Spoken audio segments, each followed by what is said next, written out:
Habits are a big part of who we are.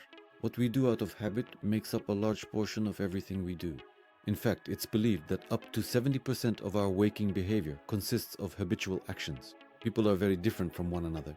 And if you find it hard to form one habit, that doesn't mean you won't be able to easily form others.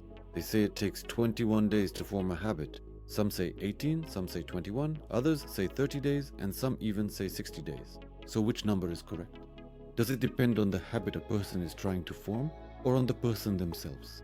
In 2010, a study was published.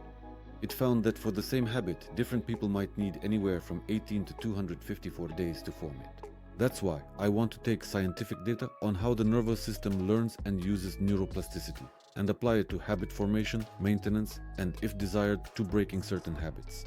I want to give you a specific tool derived from the research psychology literature. With each repetition of a habit, small changes occur in the cognitive and neural mechanisms associated with procedural memory. Let's take a moment to talk about what procedural memory is.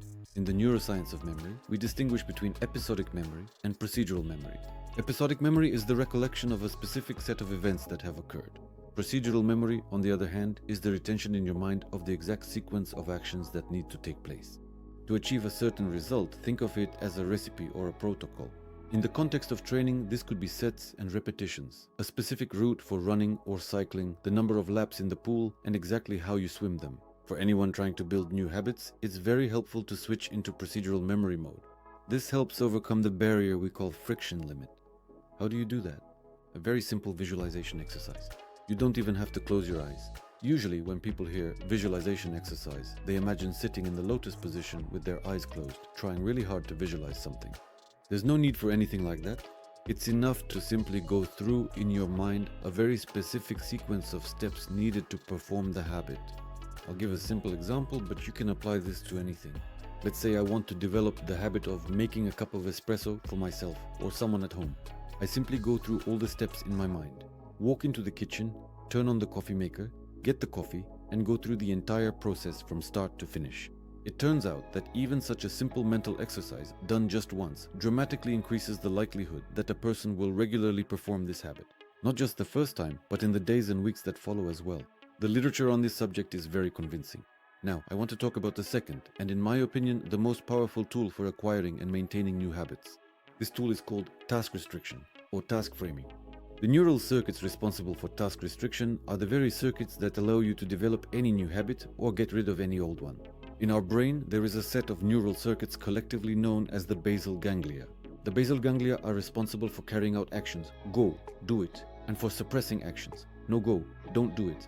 Some people have very strong go circuits, making it easy for them to start things, but their no-go circuits are weak, so it's hard for them to stop themselves. For others, it's the opposite. They find it easy to restrain themselves, but hard to get started. An ideal balance is extremely rare. The inhibition of actions uses a special set of circuits within the basal ganglia. We have specific neural circuits that frame the events immediately before a habit begins and right after it ends. In other words, they set distinctive markers for the start and end of a habit, but not for the habit itself. This is very important because it is precisely the inhibition of actions that determines whether a habit will depend on context or become almost reflexive.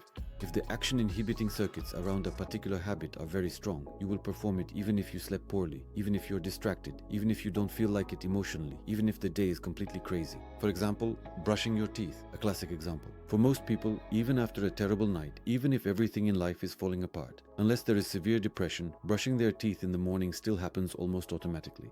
But other habits, like working out, eating healthy, or socializing, we ourselves judge as either mandatory or optional. Action inhibition leaves a neural imprint in the brain. This is supposed to happen at this time of day, so much so that it becomes a reflex. When the dorsolateral striatum, a part of the basal ganglia, is activated, the brain and body gear up to perform the habit, and you can consciously set the exact habit you want. So if you're starting a new habit or want to break an old one, it's helpful to think not only about the procedure itself, but also about the events that happen immediately before or after it. By doing this, you highlight a time container that can be associated with dopamine. Here's a practical example. Let's say I find it hard to make myself do 30 to 60 minutes of exercise in the morning. What should I do?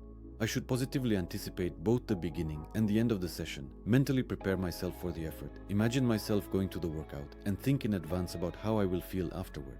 It's important to reward myself not just for the workout itself, but for the entire process of setting boundaries. for the fact that I even entered this window and then exited it. Now, about breaking bad habits.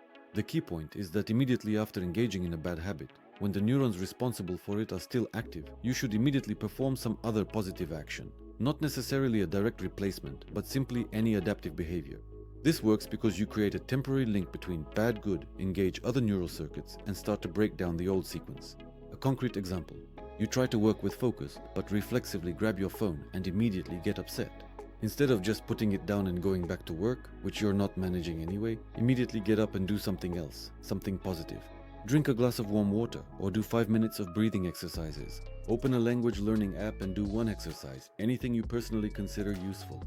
As a result, you link the bad behavior with something good. Create a time gap, and next time it becomes much easier to notice that you're heading toward a bad habit and stop yourself before you actually do it. The key is to do this immediately, within a few seconds or minutes after the bad action, while your neurons are still hot. Even 30 to 60 seconds of positive behavior is enough. And one of those positive actions would be to subscribe and like this video. See you next time.